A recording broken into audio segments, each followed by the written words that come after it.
Those agents kept treating them like criminals, even though they're all U.S. citizens. Fear. Because I did feel at times I felt I was going to die. So much fear. I kept praying. I said, God, please let me live through this moment. Humiliation. I was a zero. I was nothing. Pure disbelief. I just couldn't understand, how is this happening to us? All just for wanting a fresh start. You come to Oklahoma and you get treated like this. For what? This woman, who we're calling Marissa, and her 3 daughters came to Oklahoma from Maryland looking for a slower, more affordable pace of life. They rented this house in a nice, seemingly safe northwest Oklahoma City neighborhood. Her husband planned to join them this past weekend, but any semblance they had of comfort went out the window when 20 men armed to the teeth busted through it Thursday morning. I don't know who they were. They had guns. It was dark. All the lights were off. They were federal agents, Marissa says, with the U.S. Marshals, ICE, and the FBI. And I kept asking them, like, who are you? What are you doing here? What's happening?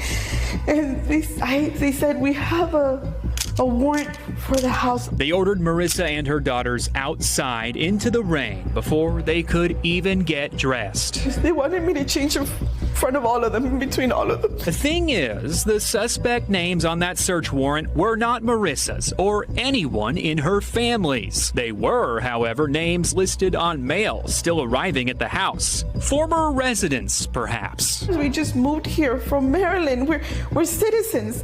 That's what I kept saying. We're citizens. She says they didn't care. We weren't criminals. Why were they treating us like criminals? We were here by ourselves. That we didn't do anything. The agents ripped apart every square inch of the house, taking their phones, laptops, documents, and their life savings in cash as evidence. Like, I have to feed my children.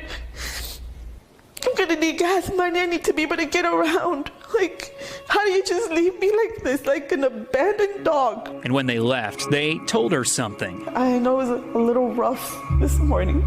It was so denigrating. Like, you do all of this to a family, to women, your fellow citizens, and it was a little rough. You have literally traumatized me and my daughters for life. This family has virtually nothing. And I said, when are we gonna get our stuff back? He was like, it could be days or it could be months. Nothing but questions. Well, what if I would have been armed? What if you're breaking in? What am I supposed to think? My initial thought is we were being robbed. My daughters, my female daughters being kidnapped. Nothing but likely lifelong trauma. We have guns pointed at our faces. Can you just reprogram yourself and see us as humans, as women, a little bit of mercy, and care a little bit about your fellow human mate, about your fellow citizen, like fellow resident. We bleed too. We bleed just like anybody else bleeds. We were scared. You could see in our faces that we were terrified. Marissa says the agents refused to leave any contact information or business cards. She believes the agents wore logos connected to ICE, the U.S. Marshals Service, and the FBI. Today, the U.S. Marshals Service says their team was not involved. We also reached out to the FBI asking about that agency's level of involvement. Last week, they told us they assisted in this case.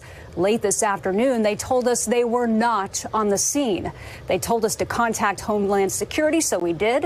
A spokesperson told us they would look into it and get back with us. So far, we've heard nothing. As for the family's phones, electronics, and cash, they have no idea which agency has their belongings or how to get them back.